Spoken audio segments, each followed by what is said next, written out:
This is Sean with Voices of On, and I'm speaking with Bob Rhodes. Bob, how are you doing? I'm doing good. All right, so we're going to kind of go over a little bit of family history, and so the best way to start this out is what day were you born? What's the month and day and year that you were born? December 2nd, 1952. 1952, and that was in Tell City, correct? Right. So where were you in the hierarchy of the kids? What, like first, second, third, fourth, fifth? Where were you in the list of age-wise? Let me figure that out for a second. Seventh. You were the seventh? Yes. So was that as far as the youngest or the oldest? As far as I'm the third youngest, there were 9, I guess, in our family. Okay. See, Mom had twins that only lived like one. One lived one day, and the other lived 2 days. I'm counting them. Got it. So I'm the seventh in line. Okay. All right. So to kind of take it back to the beginning, the house that you guys lived in, what was the address? I think it was like 410 or 4 something. 425 9th Street. That's right. So what's one of the very, very, very first, how far can you go back as far as one of your very first memories at the house with the family? Was it with mom or dad or in the yard or the holidays? How far can you go back? I think my first memory would be that my grandmother had the funeral in that house, and I was just a kid. Okay. So you. And I can't tell you what year that was. I really don't know. And you're probably like earlier than 5 or earlier than 10 or something like that, or as far as earlier than 10. Okay. I'd say that earlier than 10. All right. So that kind of brings it up to what the first category is as far as the grandparents. So were you alive were grandparents alive when you were young? Do you remember your grandparents? Both grandmothers I remember, and one grandfather. Okay. So as far as was it on the Rhodes side or was it on the other side? The Rhodes was both grandmother and grandfather. Okay. And my mom, the Lautner side, was grandmother that I remember. All right. So let's start with the Rhodes. So how would you kind of describe your Grandpa Rhodes' personality? He was quiet, a big man. They called him Big Boy, but he was a pretty big guy, and he smoked a pipe, and pretty much all I remember about that was seeing him with a knife clean out the bowl of his pipe, and then pipe cleaner, and he'd just sit there and puff on his pipe. He didn't have a lot to say. So what was his occupation? They owned a restaurant for a while, and then he went as a security guard at a GE factory. Okay. And then as far as your and bootlegging. And bootlegging. Yeah. So did you ever get in the stash when you were a kid? And Oh no, they had given that up. I guess after Prohibition, I guess. Gotcha. So how'd you describe your grandmother Rhodes? A joker. She liked to play tricks, and I just remember lots of times when we were little, she'd try to scare us because she had dentures and she'd pop them out of her mouth, and just kind of scare us like that. But all the time, just a big joker. That was told yesterday, and said that she kind of pulled her hair forward and looked kind of like a scary. The way they described it, it kind of reminded me as, basically some scary person with hair coming over their face. You can barely see their fangs coming out or whatever. She could do that too, yeah. So what's some of the memories what's some of the things you guys would do over at their house? Oh, just kind of visit grandmother and granddaddy, and at Christmas time, told you my grandfather smoked pipe, and he would keep these Prince Albert cans of tobacco. When they're empty, they just put all their change in there, and every Christmas we'd sit around the table, and all his kids would be counting the money, and whoever guessed closest to how much money there was would sometimes win something. Well, I won it one year, and Minnie Bowl, that's what we called her. She said, "Oh, Bobby gets the diamond stick pin." And I thought, "Oh boy, a diamond stick pin." So she got a box, and there was a dime and a stick pin in it. Kind of funny, That is funny. So, as you're growing up, and they're, there for you when you can go and visit. How close were they in like proximity to visiting? Were they just around the bend, or how close did they live? Well, they lived out in the country a little bit, probably about 4 or 5 miles away from us, and then they moved into town, and they were only, I don't know, a mile away, a mile and a half away. So you guys were able to go over there and hang out a lot. Was there ever any situations that, somebody got hurt roughhousing or anything, and then they had to handle it and bring your parents in, or any kind of drastic moment that you kind of recall one of the kids getting into something? Yeah, I remember one. When they lived out in the country, they had pigs, and there's a pig pen there, and my brother Dusty was up on top of the pig house, I guess, and he fell off into the pen.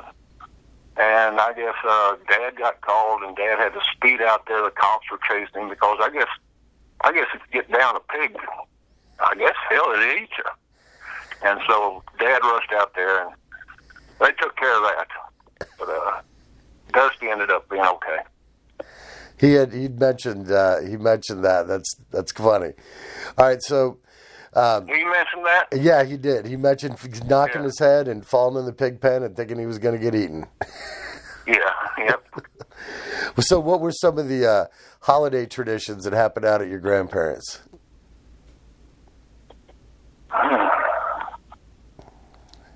I don't remember any. You guys wouldn't really celebrate it out there? You'd celebrate it at your own house? Like Christmas and everything? Like you'd celebrate Christmas at your own house, not so much out at the grandparents'? Right. We had big Christmases at our house. What was kind of the formula for that with all the kids and Christmas Eve and Christmas Day? What was kind of the sequence that happened? Well, 425 9th Street, my mother had always lived in that house. And so her sisters and brother grew up in that house also. And just everybody would come. That was a place to have Christmas. And so first cousins were there, aunts and uncles, everybody came. And we would generally have Christmas on Christmas Eve as the family. And then Christmas Day, everybody would come in and visit. Okay. All right, so would you say that as far as the characteristics in the siblings, what characteristics did you see coming from the grandparents, each of them individually, into kind of each sibling? Which sibling was more like the grandpa or the grandma, or aspects of you that was kind of in your character that you could see that came from the grandparents? I don't have an answer for that. Okay. Just sometimes some particular character traits or humor or whatever kind of trickles through. So did you ever go on any vacations with the grandparents? Did they ever go with you anywhere? Not the grandparents, no.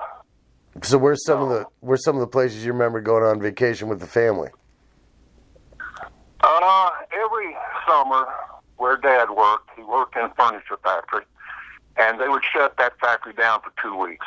And every summer, Dad would take us somewhere. When I was younger, he had a 56 Chevy station wagon, and we'd make a trip. I think we were going to Smoky Mountains or something. By the time we were 3 miles out of Tell City, we were all fighting for space because, we're a big family.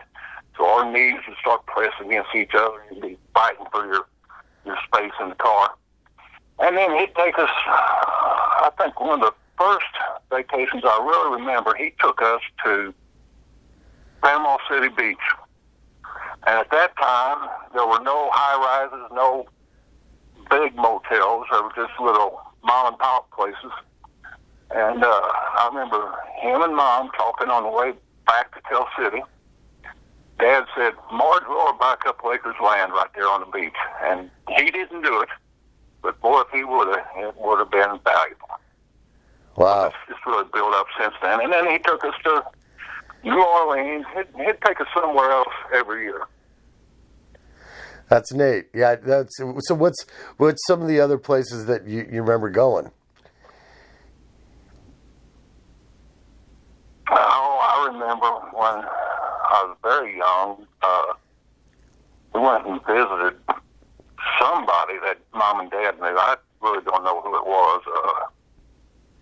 But I remember Smoky Mountains. I remember a trip to Washington, D.C., New Orleans, Panama City Beach, and that's about it, what I remember. Those are all pretty good road trips. So Yeah. if and then your mom's mom, how would you describe her? What's some kind of backstory on her and her husband? Well, her husband I never did know. He was Paul Bill, and he fell down the steps at 4259 and died from it.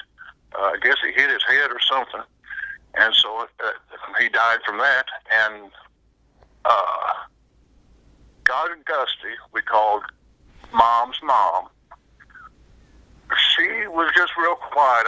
She was old, and I remember a rocking chair she sat in, and she would have candy corn in an apron, in the pocket of her apron, and we'd sit on the arms of that rocking chair and eat candy corn with her, But that's about all I remember of her.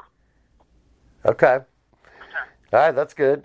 All right, well, I'm going to close this one now, and then we're going to talk about your parents a little bit. Okay. This is Sean with Voices Live On, and I'm speaking with Bob Rhodes. Bob, we're going to talk about your parents, and what was your dad's full name? Virgil Lee. Virgil Lee, and your mother? Mary Margaret. Mary Margaret. All right, so you already said that you were kind of in the middle of the pack as far as all the different siblings that you got. So when lower end. Yeah. Right. So when you were a kid, and you said it was 425, that was your address? Right, 425 9th Street. 425 9th Street. So why don't you describe that house? Like, what did the house look like? How does it set up? What was the yard like? And what was kind of around in the neighborhood? Oh, I love that house. I really did. After Mom died, I was considering buying it and just didn't. I kind of wish I would have. But the house was very old. I don't know, well over 100 years. And the front of the house had French windows all across the front of it, and they would open up like a door would open up. And there must have been 200 windows in the front of that house. And so you walk in, there's a little porch there, and then from there, to the right was kitchen, and also to the right was living room. It was a big house. One bathroom, which made it difficult when anybody got married, because it was a big family, and it just took forever somebody had to start taking a bath in the morning to get ready for a 2 o'clock wedding, The upstairs was really big. There's only 3 rooms, but one was huge. And both my brothers and I slept in the big room, and the girls had the small rooms for a period of time. And then as people moved out, somebody go into one of the smaller rooms. I'm sounding nervous, and I kind of am, You're good. We lived just off of Main Street, which was pretty cool, because that's where all the action always was. Yeah, I heard about the drag. Main. The drag in the main. Yeah. overlooking Maine, yeah. And lived real close to the river, just about maybe 3 blocks from the river, Okay. the Ohio River. And that was pretty neat too. Spent a lot of time down on the river. And that's about it. So you're pretty close to Main Street. I heard that it basically people kind of drag the main like every night. Was it? And you guys could see it from the house. And got what? You could see it from the house.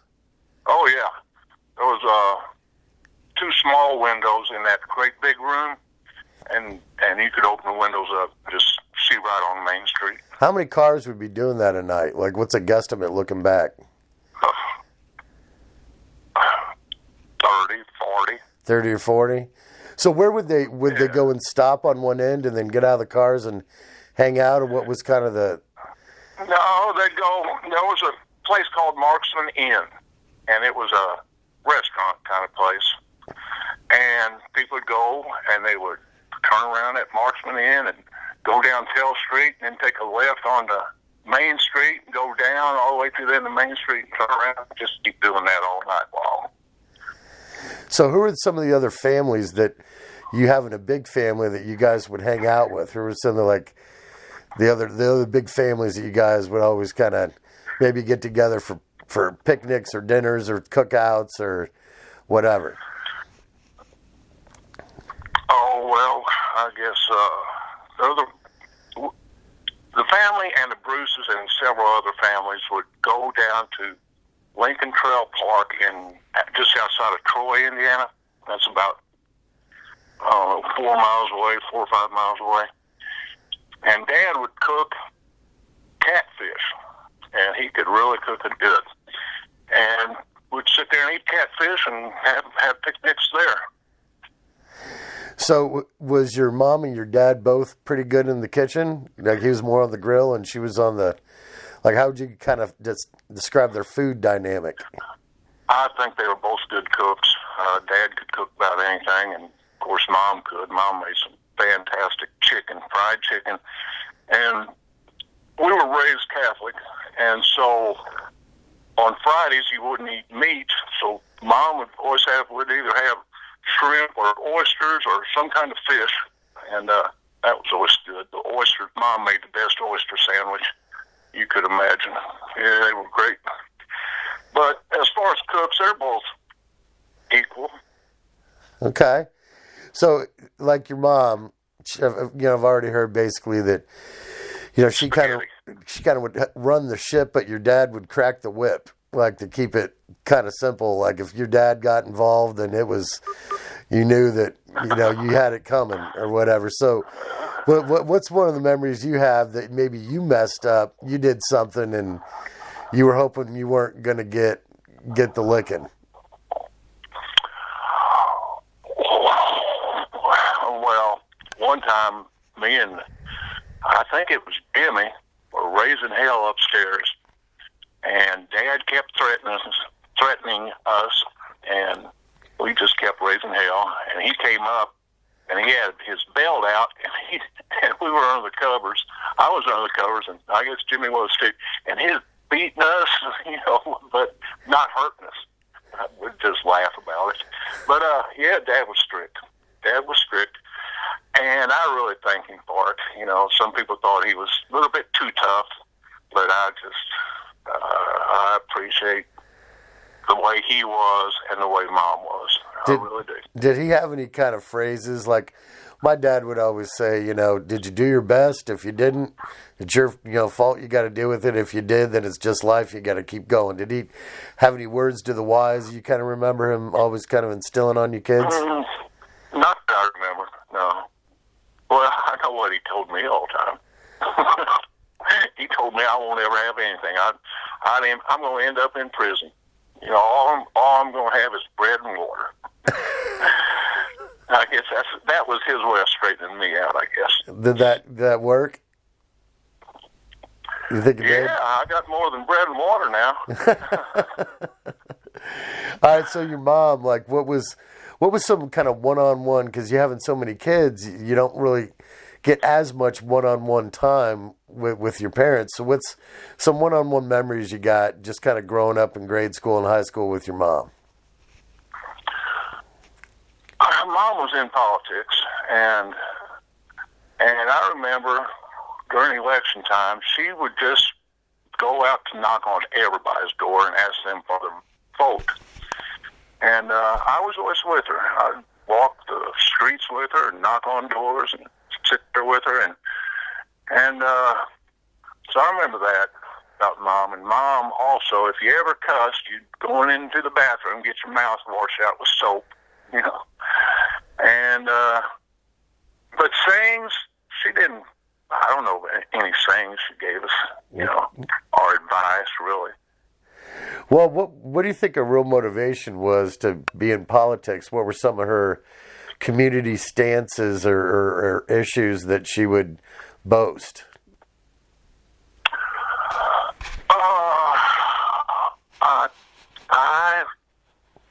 I can't remember.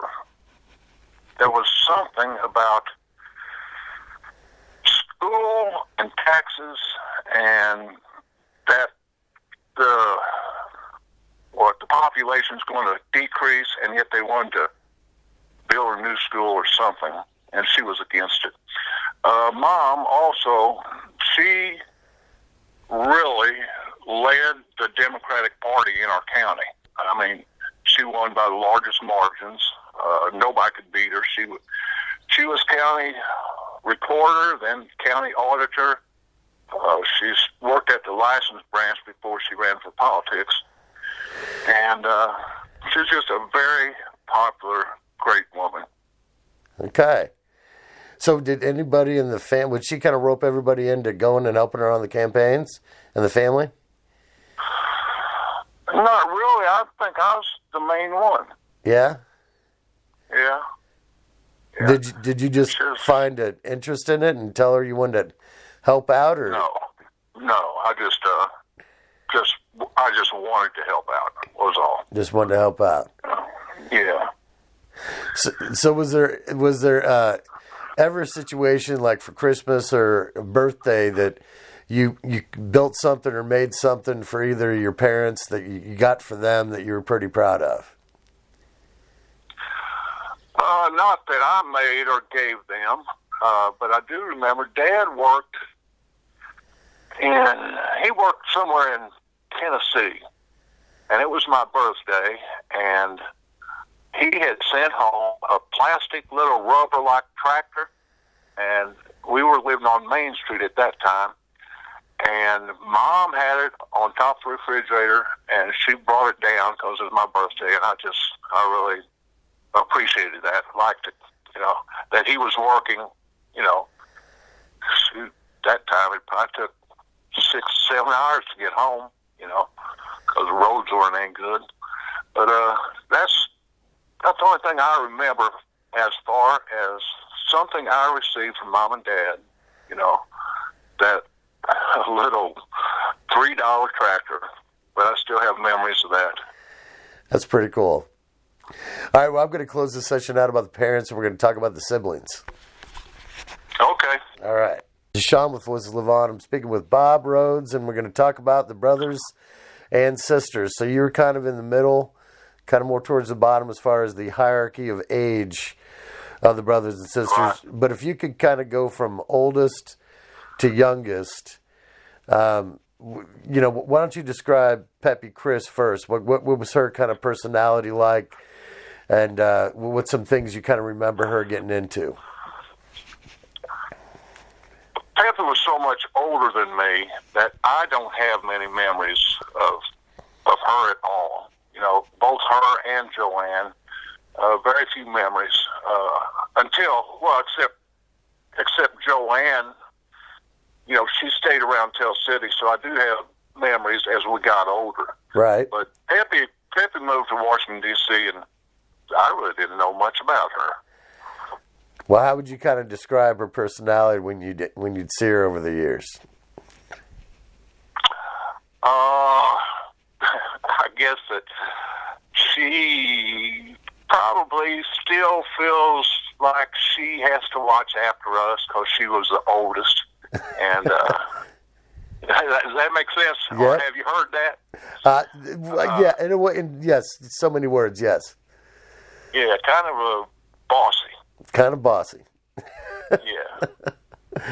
Well, she said she had to basically have a lot of responsibility because of, parents off at work, and she was trying to manage making sure everybody got their chores done and all the other stuff. Oh, yeah. I even see it in my wife's family. The oldest sister, the oldest person, and it was my wife's sister. She's the same way. Right.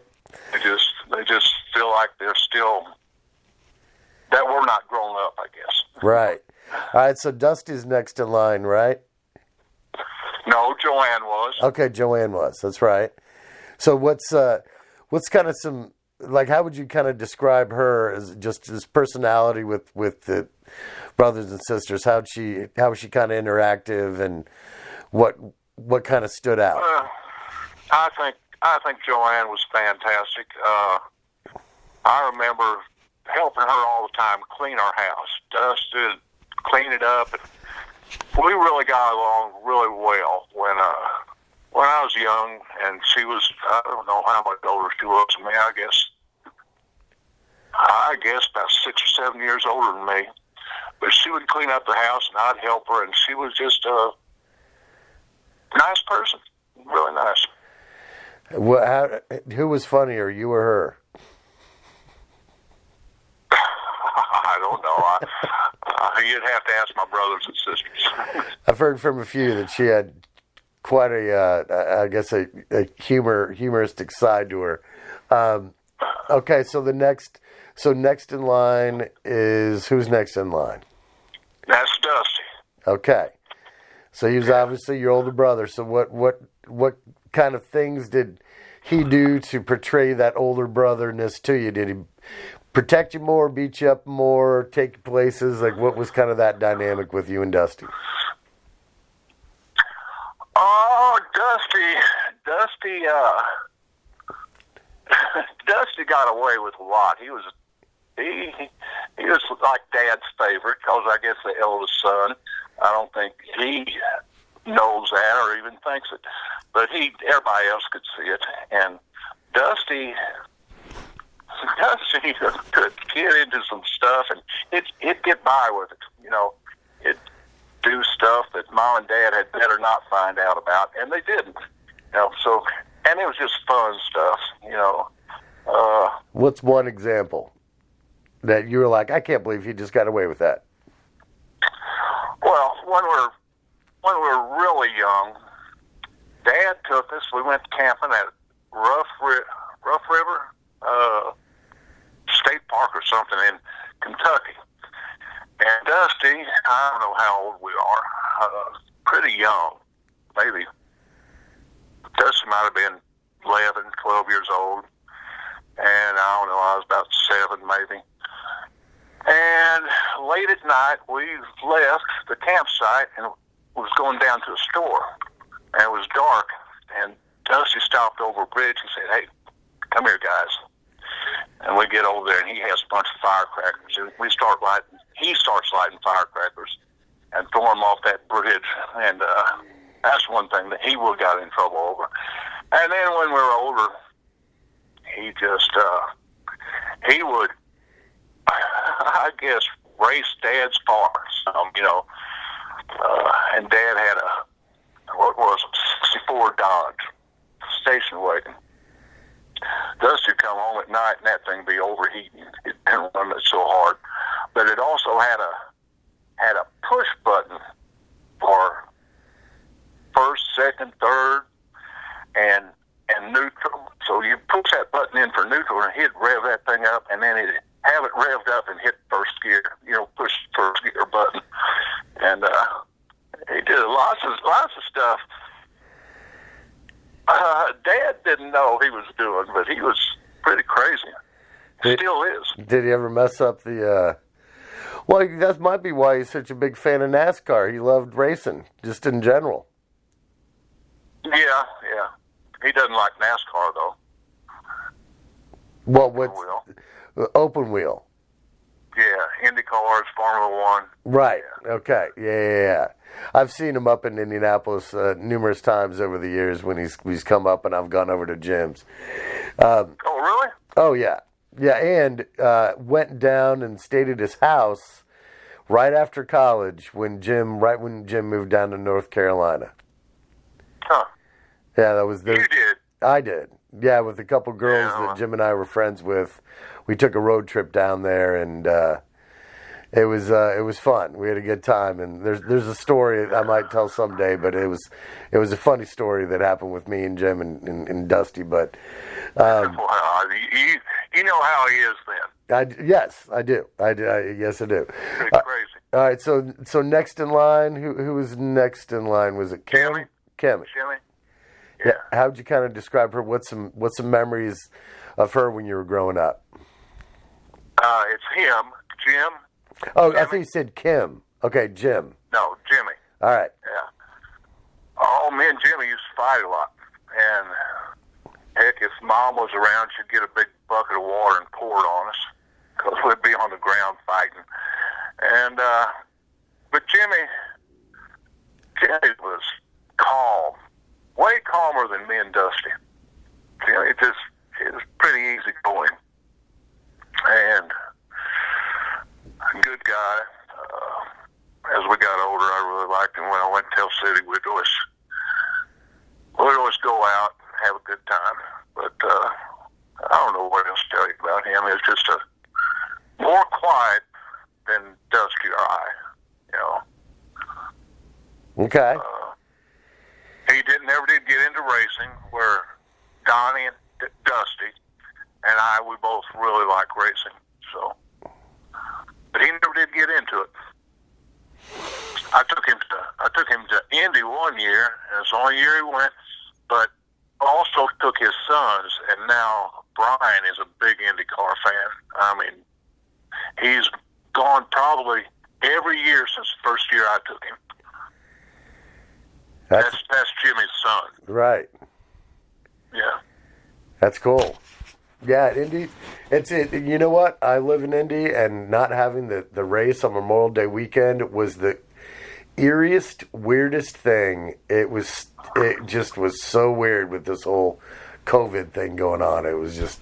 Oh, I know it. Didn't feel right. This is a little bit off subject, but my son's wife paid for the day after Indianapolis was to be run, Mario Andretti to run him around the track, and we were going to spend the whole day with Mario Andretti. This year? And then it didn't happen. Oh, man. And yeah, so they moved it, to August, and Alex, my son, got a message from Mario that he'll be there the day after the race, and they'll do it then. So that's pretty cool, but that doesn't have anything to do with my family, Well, yeah, but still, that's neat. That's a good race moment. So, yeah. So beneath Jimmy, who was beneath Jimmy? Was it Kim? Yeah, Jim. No, beneath Jim, who was younger? Oh, that's me. Okay, and then below you, Marky. Mary Margaret. Yeah. Yeah. So Marky's out in Maryland. Yes. Is that right? So yes. So her being your younger sister, you probably looked out for. Obviously, you looked out for all of them, but her being the immediate younger, what was your relationship with her like? Well, I think it was really good. Marky's just the sweetest person you couldn't imagine. She's a lot like Mom. She has my mom's traits. Just sweet, couldn't hurt anybody, wouldn't hurt anybody.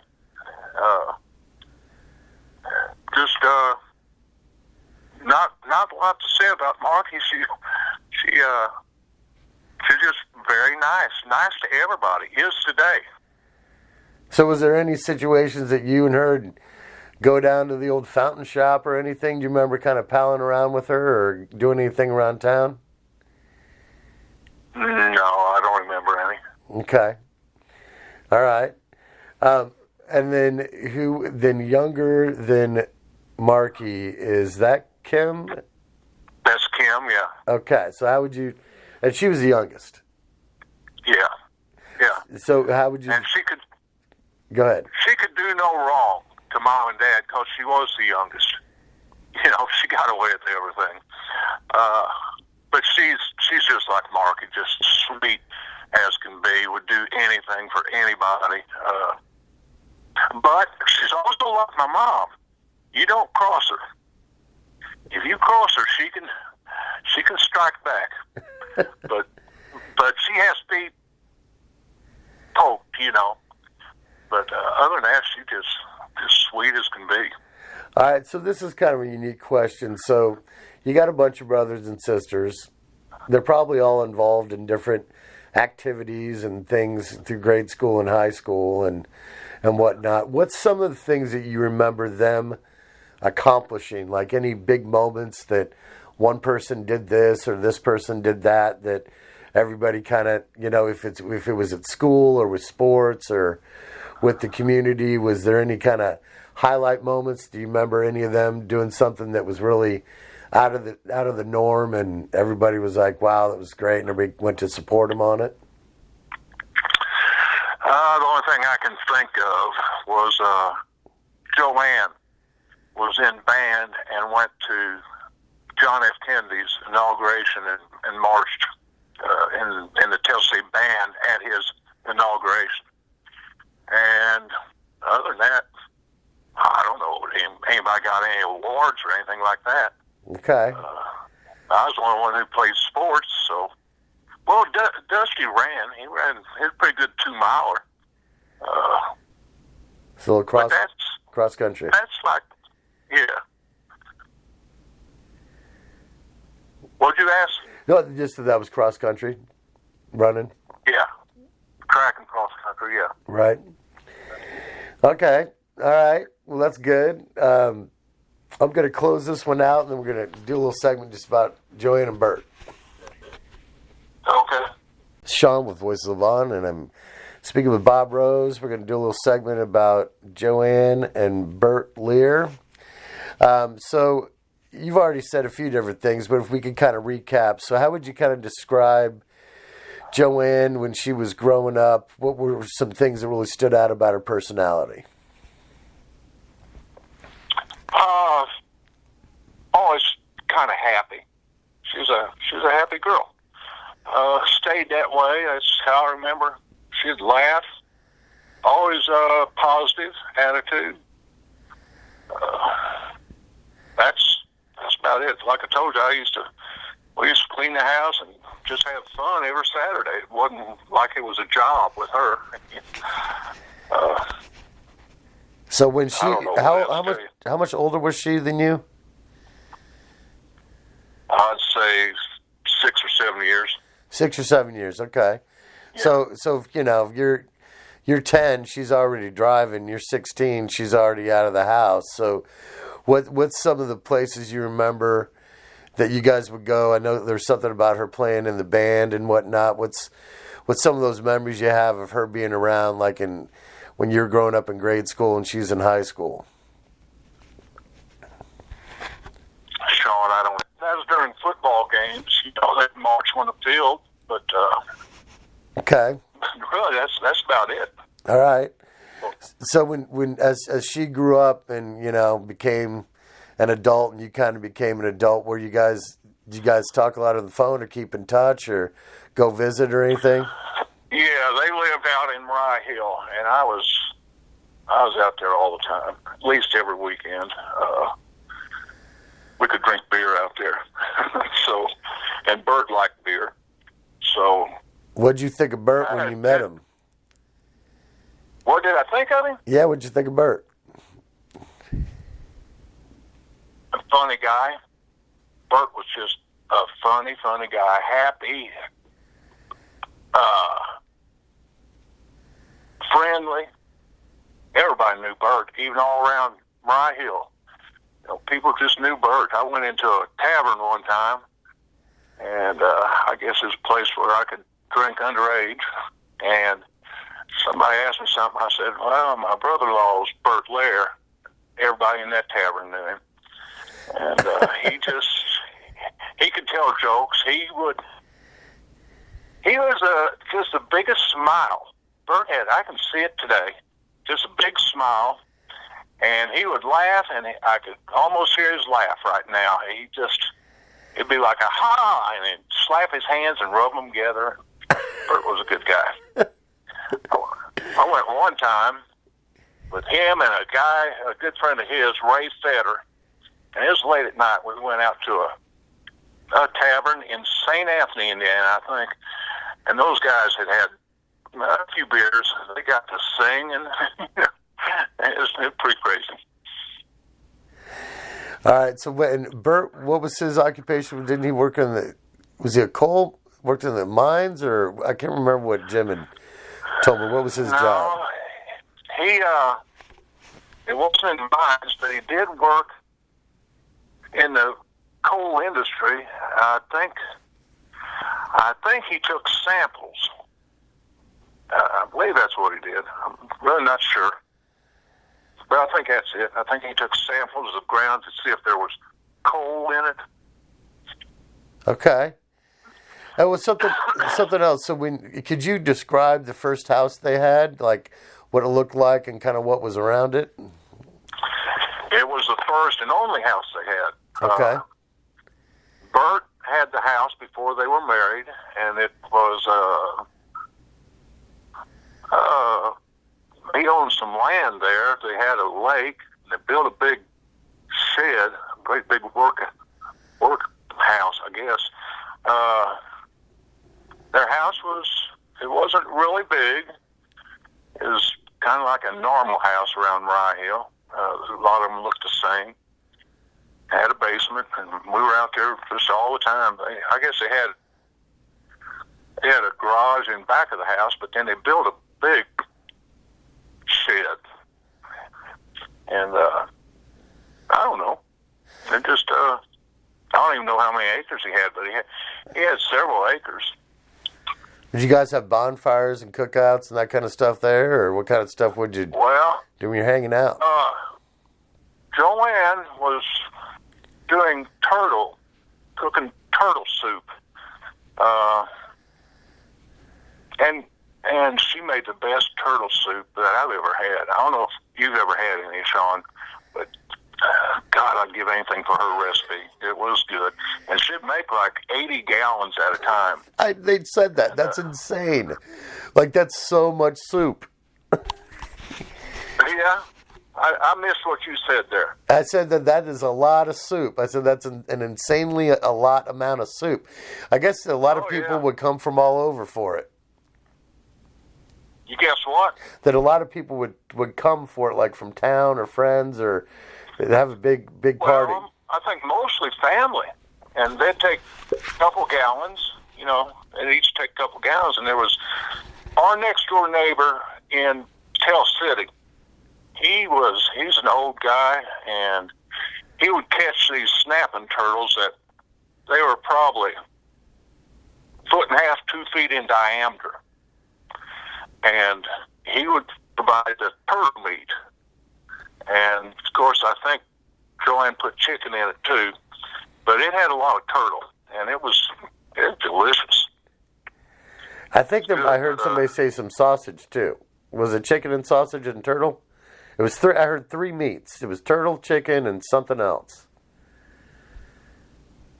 I don't know what all she put in it, Sean. But it was good. Delicious. I also heard about, and I can't remember if this was the grandma, but somebody from making blood stew and then adding a whole bunch of stuff to it, or blood sausage or something. Blood pudding. Blood pudding, yeah. When Mim and Bick, we called Big Boy Bick or Big Boy, when they were out at the farm and they had those hogs, they would. I remember Dad would get them and shoot them right in the middle of the head with a .22, and then they'd bleed them out. And with that blood, they would make blood pudding or blood sausage. And boy, that was delicious. I'd give anything to have some of that today. Yeah, they'd do that, and also They had chicken pen, so I remember Dad and Big Boy, they had a wooden block with 2 nails in it, and they'd stick that chicken's head between those 2 nails and pull it back and hit it with chop his head off and let it fly, and he'd be flapping around everywhere. And then carry it inside and dip it in hot water, pluck it, and eat it, you know. That's pretty neat. But yeah, blood pudding was very good. Blood sausage. All right, so if you were going to, you know, as far as for Bert and Joanne, if you were going to kind of say, you know, just in general, like what were, just kind of how you felt about them as a couple and everything, what was kind of your general overview of them and what you liked and what you liked about their personalities and them being a couple together raising those 3 kids? Oh, man. What did I think of them? Yeah. I liked them. I loved them. Bert was funny. Bert was always smiling. Like I say, he had the biggest smile. And it was always nice. Bert would buy us beer when we were underage. If I wanted a case of beer, I'd say, Bert, give me a case of beer. He'd give me a case of beer. And Joanne was just all the time. They were good together, but, you know, Bert died too young. The kids, I wasn't around them that much. Jim and Mike and Vonnie. Don't know much about them.